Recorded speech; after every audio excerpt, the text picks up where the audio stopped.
State Capitol in Crisis, an ABC 17 News special with MissouriNet, starts now. This committee's task is going to be to investigate facts. Let me be very clear about this.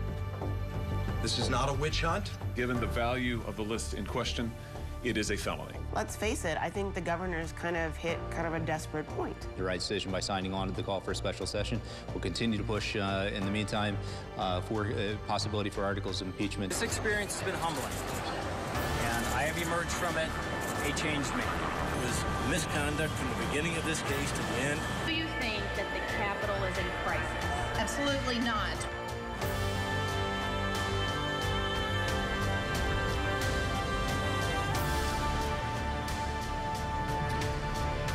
We are less than 24 hours away now from the special session here at the state capitol as we are starting our special of Capitol in Crisis, the state capitol in crisis. I'm Joey Parker. And I'm Ashley Strohmeyer. And of course, we are joined by political expert Bob Purdy and, of course, MissouriNet News Director Brian Houseworth.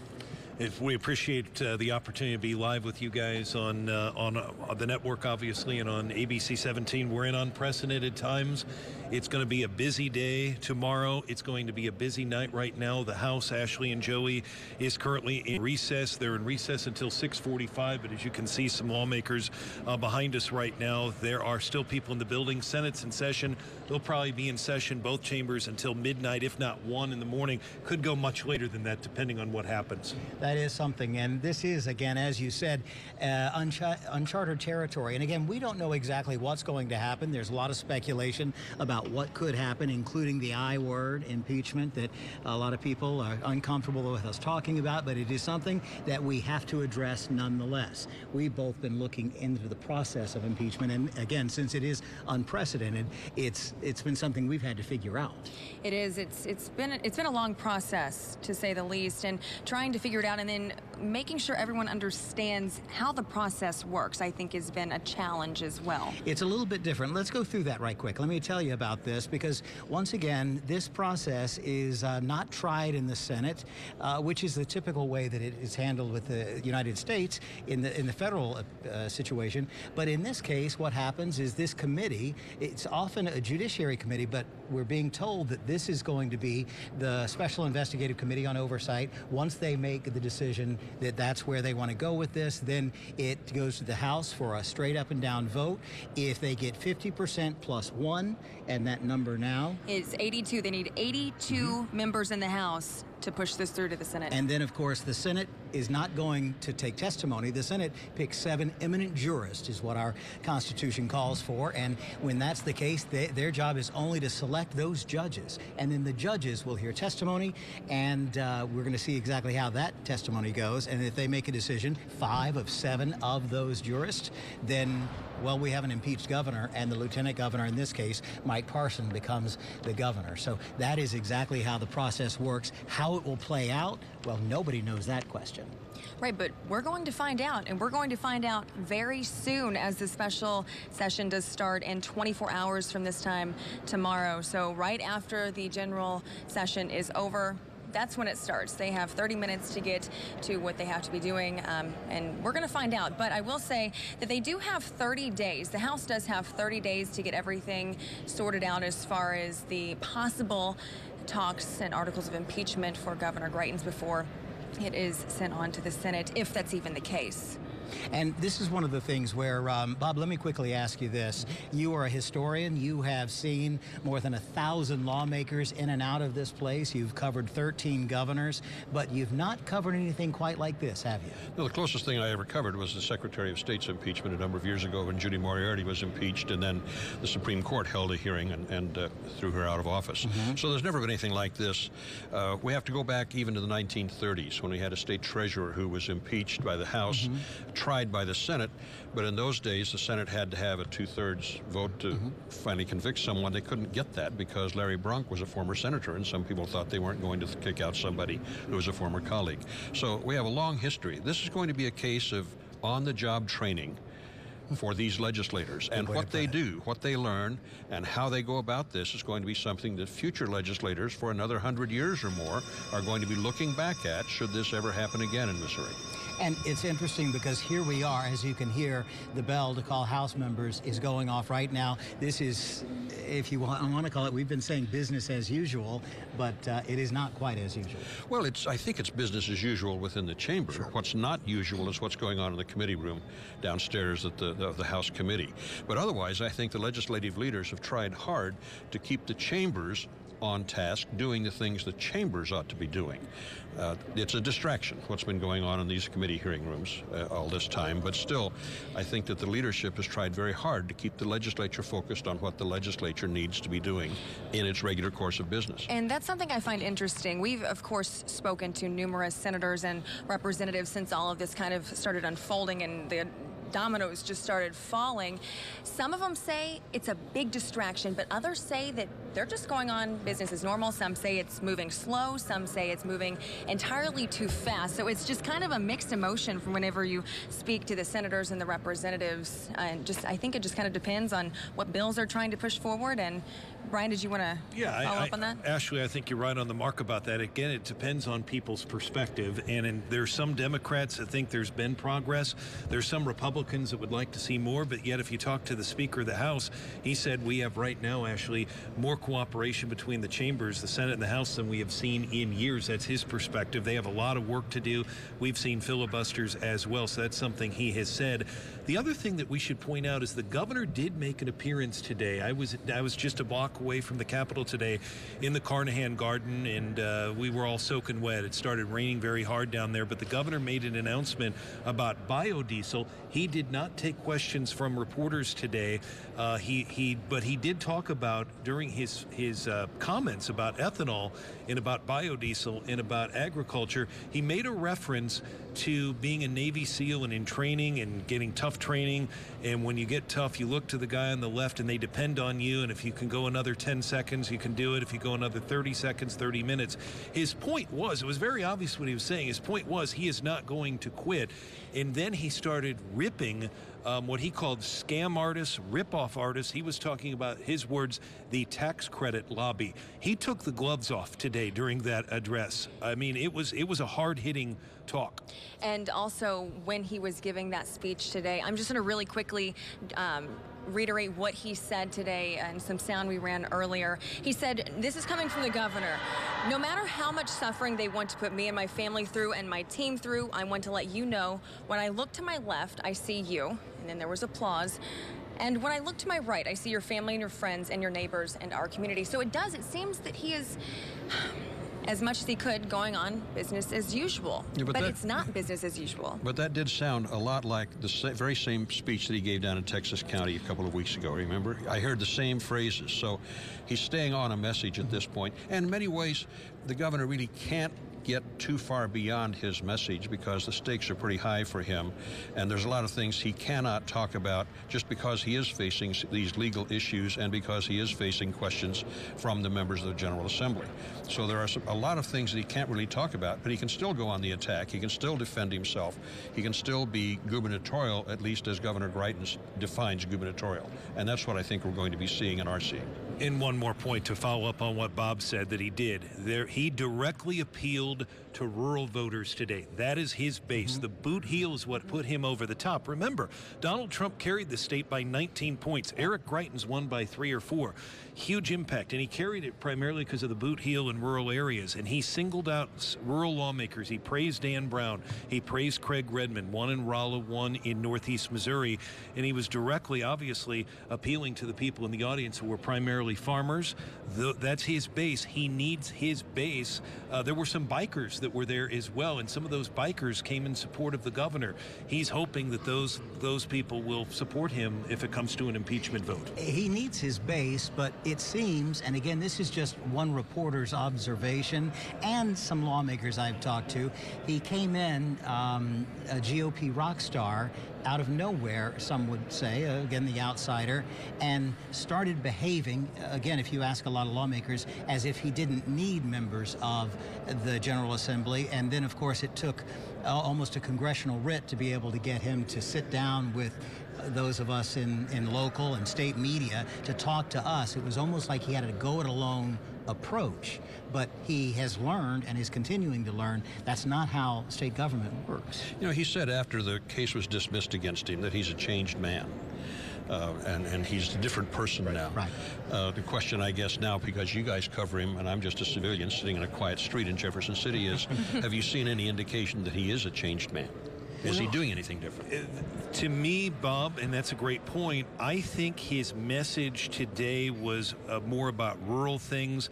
But he has been bringing lawmakers into his office. My understanding is he had some over for a breakfast meeting. He's been at the Capitol, we know, meeting with some lawmakers. And again, rank and file. I think he realizes Richardson and the leadership, they obviously have called for his resignation. They're probably going to vote to impeach. He's not going with them. He's going to rank and file, but he's going to rank and file Republicans. I have not seen him reach out to Democrats at this point on these issues. He might be on some legislative stuff, no, but not Brian, this. You tweeted about where he was out in the rain today, and he was speaking, and some reporters tried to track him down, were following him and asking the questions they should be asking, and he just said, I'm glad you could make it out today. One of the reporters said something to the effect of, well, if you're glad we could make it out today, would you please just answer our questions? And of course, he did not.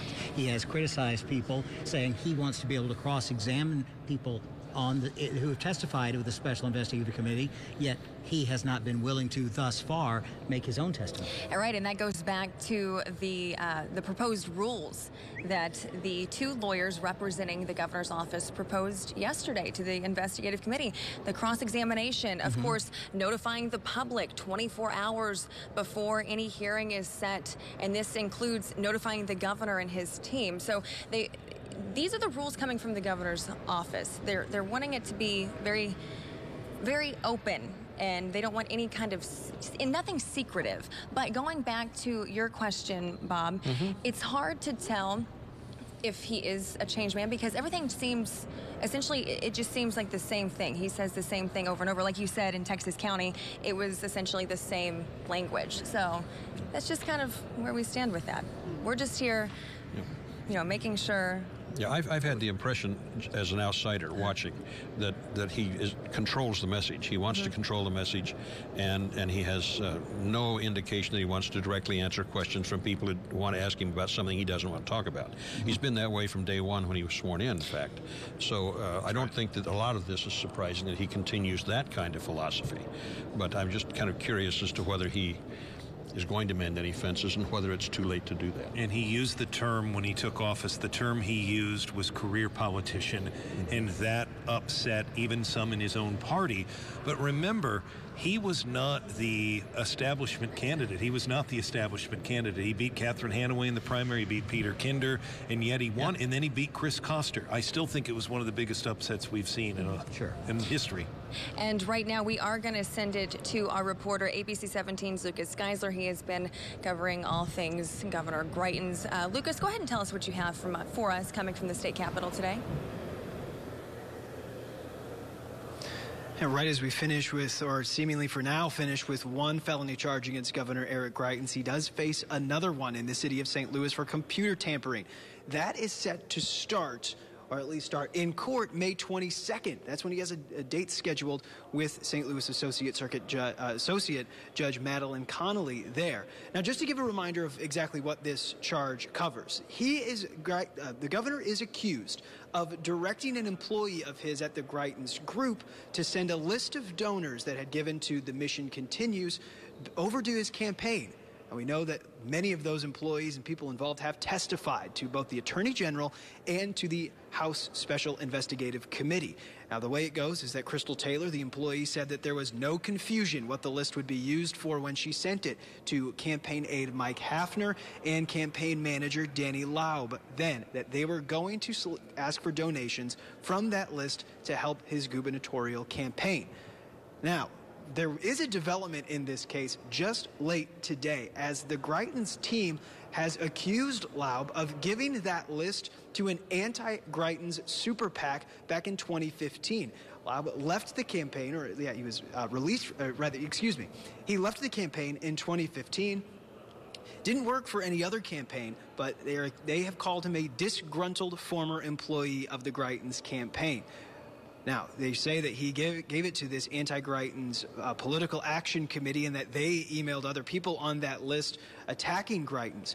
And we did get a statement from Sandy Boxerman, who's the attorney for Laub, calling him baseless accusations and saying that Danny Laub never talked to anyone about his work with the Greitens campaign because he signed a non-disclosure agreement, and he has abided by the rules of that NDA so far.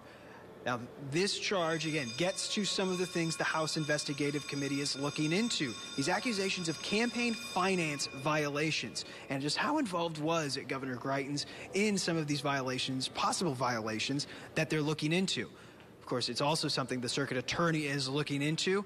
And the Greitens attorneys for the governor want to take the circuit attorney, Kim Gardner's office, off of this new charge, saying that because of the mistakes made in that first case for invasion of privacy, they have proven they can't adequately or impartially handle the second case. Yeah, and then I'm going to go back to something. Do you know what it is?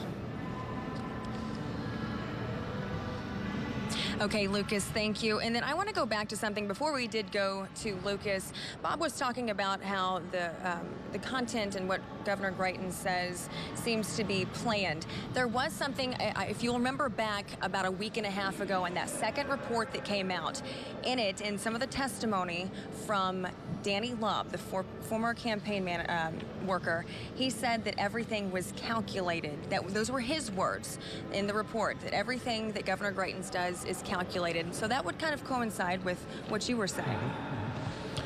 Well, I think his ambition is the kind of thing that says you have to have a program and you have to stick to your talking points. Stick to the plan. And that's how you get to where you want to be.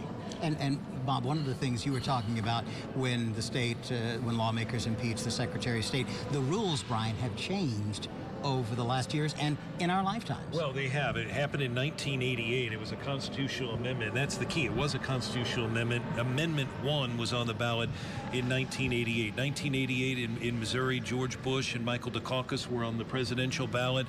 Jack Danforth was the Republican senator who ran for re-election against a political unknown whose name was Jay Nixon. Then we had, of course, a gubernatorial race, John Ashcroft and Betty Cooper Hearns.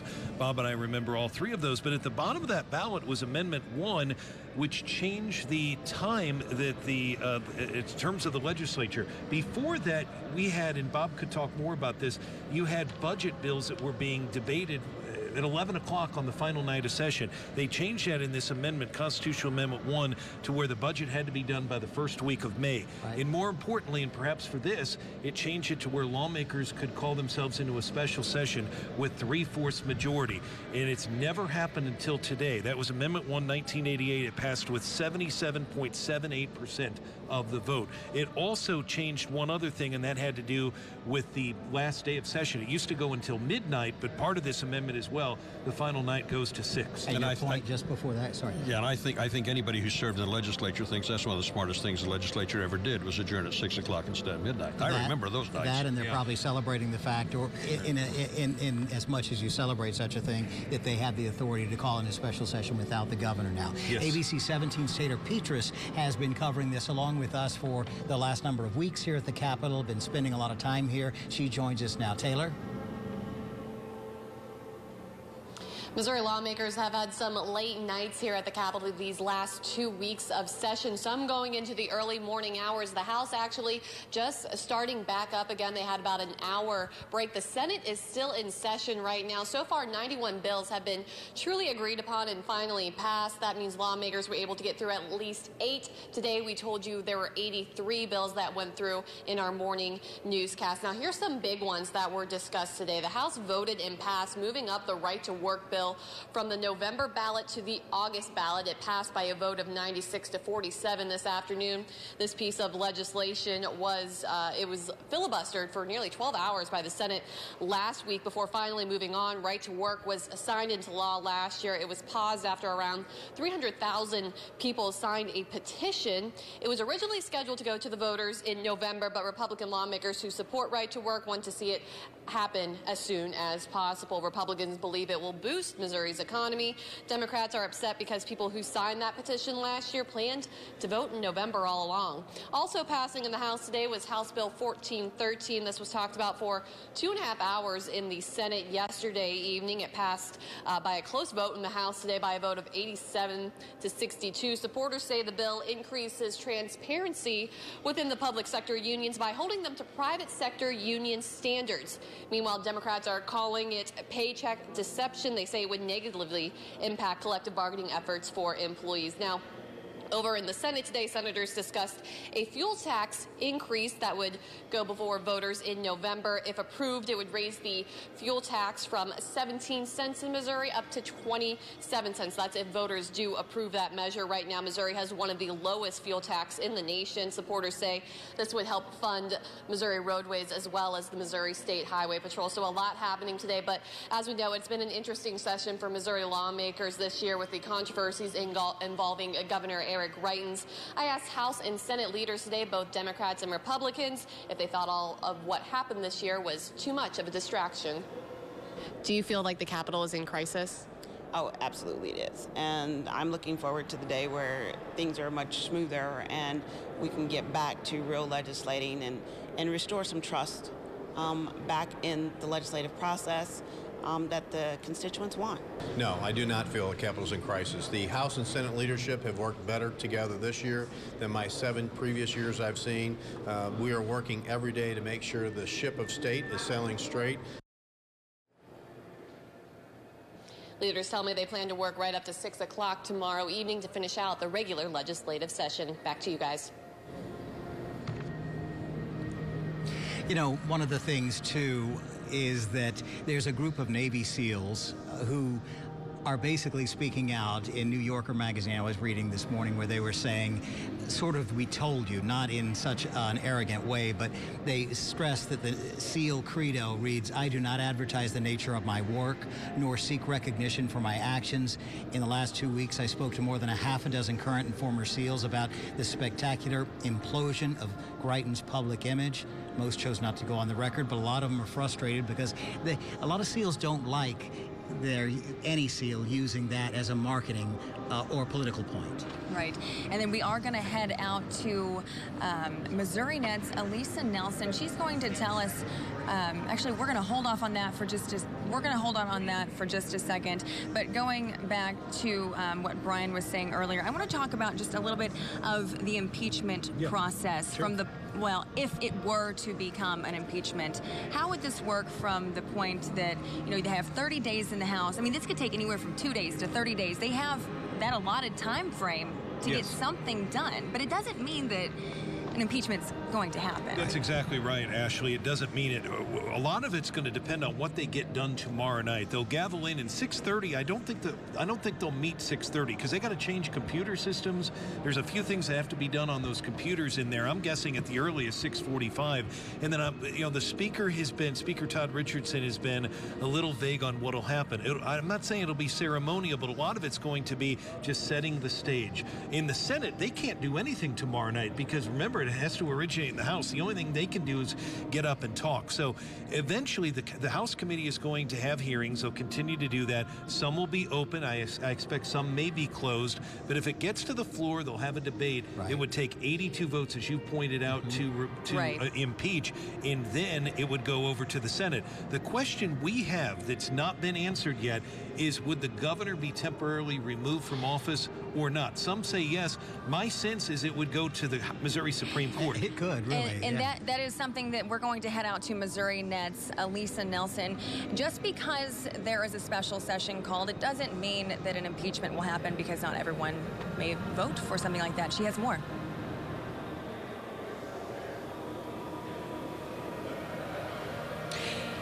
As we head into the special session starting tomorrow night in the Missouri legislature, keep in mind some number crunching. I'm going to share some key numbers with you here.